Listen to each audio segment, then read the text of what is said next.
Hi guys, welcome back to the Library of Alexandria. And today I will be reviewing Boosh, The Crown Conspiracy. And yes, I can read, and I know this says Theft of Swords, but this is a bind-up of the first two books in the Riyria Revelations series. So, it was literally not till I read this book that I found out it was Ryria. I kept hearing people say that. I'm like, how are you getting that? Because I thought it was spelled R-Y-R-I-A, which is Ryria or Ryria. I'm like, where are you getting the extra syllable? But in the book, on like the third page or something, the main characters are called, and I don't really know why, it hasn't told me yet, are called Ryria, R-I-Y-R-I-A. And that's the first time I've seen that. It says it on the cover. Right here. It spells it correctly. So, that ever happened to you to where you're staring something in the face and you literally, your mind just completely reprocesses it other than how it appears? That's what happened to me. So, Crown Conspiracy was my patron pick for December. My buddy Samwise had put it on the patron wheel and that's what popped up, and I am so glad that I did. One, it was on the series to start this year in 2021, so I just got in under the wire with that. And two, guys, this book is so much fun. But, wow, woo, snob alert.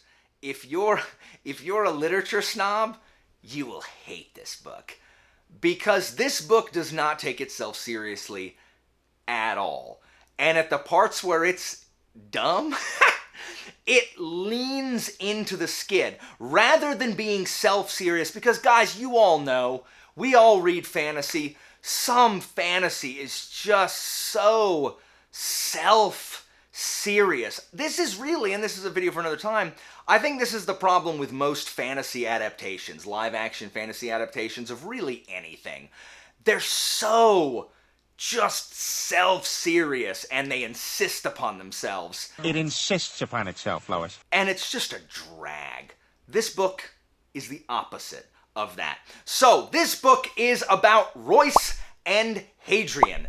They are two thieves called Riyria collectively. And I was, before I read this book, I was told, like, oh, they're the best duo in fantasy. Their friendship is amazing. Maybe after you read these 6 books and then the 4 prequels. Maybe. I luckily had someone, when I was talking about this, in the comments say, hey, their friendship is kind of overblown by people. And they're right. So I did not have the expectations of thinking, because Greatcoats, Brasti, Kest, and Falkio, they feel like best friends who have been best friends for a long time. A paperback book fell off my little seat onto an almost full can of Coke and managed to knock it over. Like, a paperback doesn't weigh anything. It's not a chonker. It's like a 300-page paperback book fell off, knocked my Coke over, because, of course. And in this first book, Royce and Hadrian don't feel like really close friends. They do feel like colleagues who have worked together for a time. And even from the very beginning, like, the dialogue is very quippy. It feels very, I don't know, very, very English. And they remind me, especially at the beginning, of Tulio and Miguel from the amazing movie Road to El Dorado by DreamWorks. You fight like my sister. I fought your sister. That's a compliment. At least their relationship. You've got the serious one, and then you've got the one that doesn't really take things too seriously. And so that's how they feel. And just like Tulio and Miguel, we just have to kind of believe that they're friends. Tulio and Miguel, like, nothing they really do. Tulio hates Miguel. In every situation, he is unkind to Miguel. Miguel is a nuisance who is always getting them into trouble. And that's similar to here. So you just kind of have to take it at face value. Now, I'm certain that there is more development later. But here, don't go in expecting, oh, this, epic bromance. It's not really there. But they do respect each other, and they do work together, and that is believable. And the book opens with a frickin' heist. And I love when movies start like this, so I love it when books start like this. It's this heist, and you're sitting there like, what how did they do it? And then the next scene after it's done is them explaining it, a la like Ocean's 11, which kind of explains it beforehand, or that, what's that magician movie, Now You See Me, where they explain how it was done afterwards, like they pull the veil off, like Penn and Teller with magic. And that's just indicative of the feel of this book. It's very swashbuckling. It does not take itself too seriously. It is very fun, adventurous. I love reading something that is just not a drag all the time. Royce and Hadrian are great characters. Like, their dialogue is quippy. I really like how their backstories are hinted at, but never really addressed. They just kind of they respond to certain situations and certain like names and locations, and the people they're talking to just assume information, and they don't correct them. And so I like that the fact that their backstories are not fully revealed in this first book, which I hear that Michael J. Sullivan writes all of the series before he publishes any of them, so that he's able to do that, doesn't have to, he knows when that's going to all be revealed. I really did like those breadcrumbs that were dropped there. The characters in this book are not the most deep characters. They're not the most multifaceted characters, at least in this first book. But by golly, if they aren't freaking endearing. I didn't care. I don't always need a multi-layered, 100-layer Scooby-Doo sandwich of character work. They're endearing. They make you want to root for them, want to follow them. There is a princess who is involved, who is kind of dabbling in things that maybe she shouldn't dabble in, and don't know which side she's on. There is the arrogant prince who thinks he's better than everybody else, but isn't. And then you have this adorable monk who, with an eidetic memory, who has memorized every book that he's ever read, but has never been outside of his abbey, and all he wants in life is to see a horse and a girl, because he's never seen any of them, except in pictures. And following these characters, it's just a delightful, fun journey that I am along for the ride 100%. Now, there are two characters that are like, one's like a bar owner, and these are minor characters, and one's like a gang leader or something, and they're in the same scene, and one is named Mason, and the other one's name is Dixon. What? Really, Michael J. Sullivan? Mason and Dixon? I'm just shocked they didn't at some point form a line. Surely that wasn't accidental. It's not possible. It isn't possible. But I was just like, Mason and Dixon? Really? Another thing that I really liked, especially when they're discussing like the religion of the world, I always like it when different sects of the same sects, of the same religion form, based on different kind of interpretations of how they should worship in fantasy. And that usually doesn't happen a lot. It's usually like, okay, these people worship this god and that's how they do it, and these people worship this god and that's how they do it.